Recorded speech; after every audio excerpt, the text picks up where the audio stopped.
Hello, I'm Ryan, and welcome to my channel, Analyze This Mr. Bond, where I discuss the adventures of James Bond 007 and dig for what lies beneath the surface. And today we're digging into the question of how sci-fi is too sci-fi when it comes to James Bond. Science fiction has always been part of the James Bond DNA, or at least to a certain extent. The James Bond films from the very start pushed the edges of current technology. James Bond in his heyday was associated with jetpacks and gadget-laden miniature helicopters. And this established a template that eventually sent James Bond to outer space, put James Bond in an invisible car. And many fans will be quick to say that those two examples are examples of when the series pushed things a little bit too far. Now, I, for one, happen to love Moonraker. In fact, I think it's one of the highlights of the series. I realize not everybody shares that opinion. But even I can agree that Moonraker somewhat deviates from the norm, the standard operating procedures of what a James Bond story should be and how it should feel. And I think this is a question where you can't have firm rules, but you can have general guidelines about how to incorporate science fiction elements into James Bond. Certain elements have worked better in certain films than others. I've been thinking about this topic a lot, in fact, because I recently revisited Die Another Day, and Die Another Day has so many outlandish science fiction elements that feel extraneous and underdeveloped. Things like the genetic therapy, or the dream machine, or the Power Rangers suit that Gustav Graves wears for the finale. There's so many pieces in that movie that just feel awkwardly incorporated into the package that is the final film. And that got me thinking about what guidelines should future Bond films adhere to as they apply these textures to future adventures. In fact, it's a challenging question now, more challenging than it's ever been in the series' history, because technology is more omnipresent than ever. The early Bond films did not have to deal with things like the internet or AI, but now those are part of everyday life. In fact, every 5-year-old can talk to a robot on their parent's phone today. That is an incredible technological development from just decades ago. But technology is also not exactly linear. It's been over 20 years since Die Another Day came out, and we still don't have anything approaching a car that can change its paint color in the real world, much less a car that can adopt a video camouflage that renders it invisible. Technology does not develop in direct lines. It's kind of an uneven journey. So it's sometimes hard to imagine what technology is just around the corner. I think the way to play it safe, the sweet spot for James Bond technology, is technology that is actually functionally real. It works in the real world. It's just on the cutting edge or just slightly impractical. Things like the jetpack from Thunderball or Little Nelly from You Only Live Twice. These were devices that were outlandish. You didn't see those incorporated into day-to-day warfare operations, but those actually functioned. The jetpack was real. Little Nelly did actually fly. Those were tangible objects, similar to the jet in Octopussy. All of those devices feel like they belong in a James Bond movie because they're fantastic in the sense that they're slightly outlandish, but they are tangible, they're physical, they're connected to the moment. And I think if a movie wants to play it safe, that's the way to go. But it's also the case that Bond movies can edge into more fantastical waters. Even the Ian Fleming novels had their very surreal moments. But you have to make sure that whatever you're doing is really connected to some sort of payoff. Not all technology, regardless of whether it exists in the real world or not, is particularly well suited to a James Bond adventure. A James Bond adventure is powered by James Bond himself. James Bond is a man of action. He is a described blunt instrument of the British government. He is a physical character. He is a character who saves the world through direct action, through his wits and his brawn. Technology that takes away from that tends to erode the character. This is one reason some fans have rightly complained that the gadgets start to take away from James Bond's own ingenuity, right? I think the gadgets are also really beloved. People love things like the submarine car from The Spy Who Loved Me.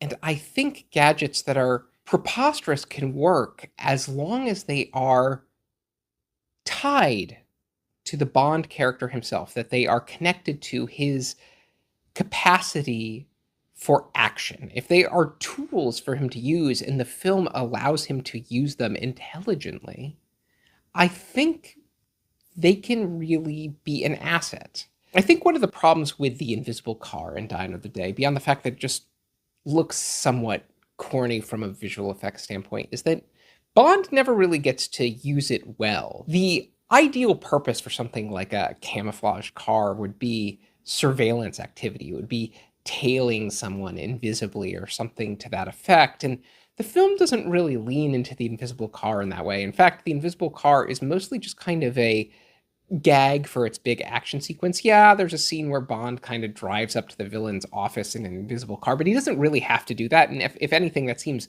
less practical than just sneaking around the base. After all, he leaves the car there overnight, if you've seen the movie, in its invisible state after he gets there. So it's not something that he even really needed to get in and out of the situation.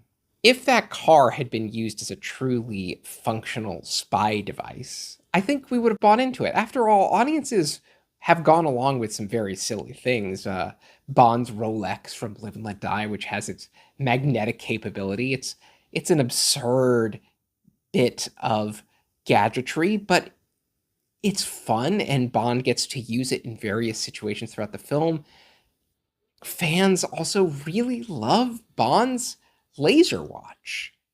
And having a watch that shoots a laser that can cut through metal is patently absurd. I mean, it is as absurd as anything in this series, but the difference is that it really feels like a tangible tool Bond can use. Keeping technology in the realm of something that feels tangible, something that feels very functionally usable, I think is one principle Bond movies can apply going forward. There's another set of science fiction that plays into the movies, though, and that's often incorporated into villain plots where they're developing extraordinary new technologies and using them for sinister purposes.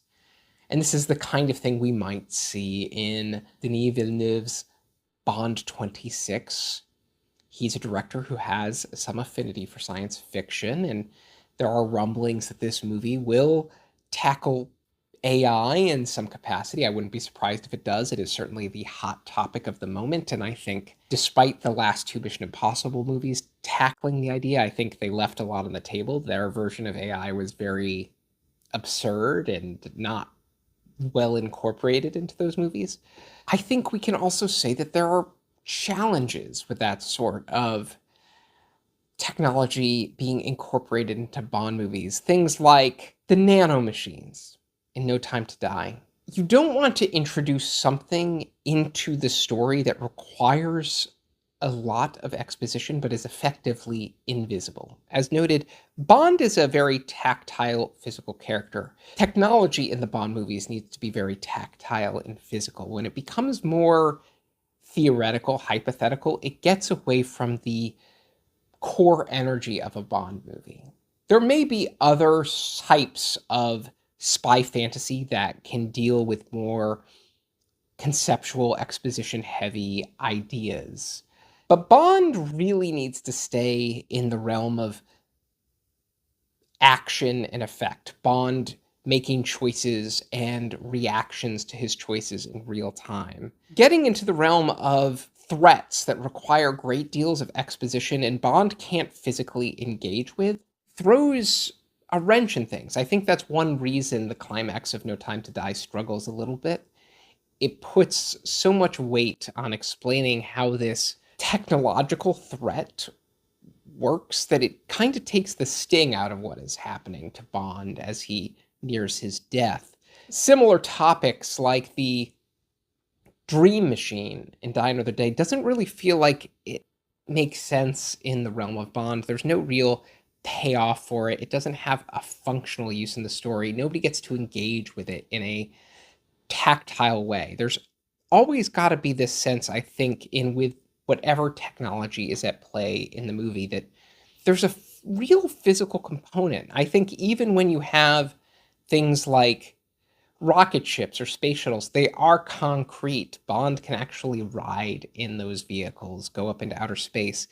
If we get ephemeral into the realm of like computer hacking, we start to lose that. You end up with climaxes like the climax in Spectre, where Bond is doing a very physical thing where he's off trying to rescue Madeline in the ruins of MI6 while Q just sits on a keyboard and hacks into something or other and stops the doomsday countdown of the Nine Eyes initiative going live. It's very abstract, it's very ephemeral. It doesn't feel connected to the type of storytelling that Bond is about. And I have some confidence that when we get to Bond 26, director Denis Villeneuve will understand that. He's done a few different forays into science fiction before, but his forays into science fiction are not particularly conceptual. Both his Blade Runner movie and his Dune movies are pretty tactile, they're pretty physical. The way the characters interact with the world is very physical. So I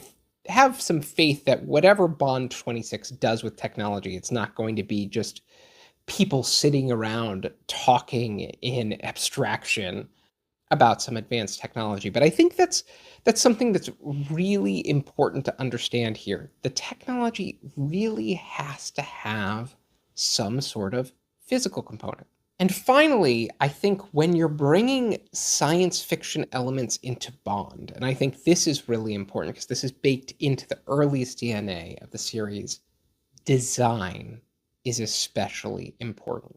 There are a lot of things in James Bond that can be tolerated as long as the design is striking. And that's why Ken Adam was so important in creating the vocabulary of what these science fiction elements look like in the world of James Bond. His production design throughout the Connery years established a visual vocabulary for how technology can look in the world of James Bond, and that's a vocabulary that has continued to evolve, but is maintained by even the recent James Bond movies.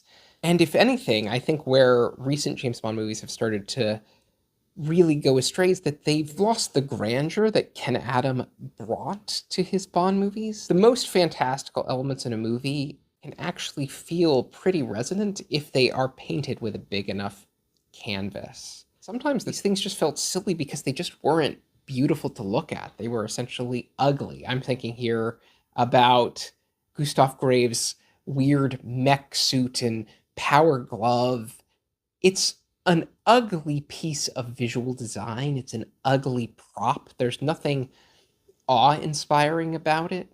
If you're going to take a big swing, you have to make sure that the visual language is there to meet it, to really give that concept some heft. That's one reason I give the climax of Moonraker some weight. I think the space stuff during that finale is so gorgeous. The model work is beautiful. Ken Adam did lovely production design. John Barry's score is working overtime. It's one of the best space music moments in cinema.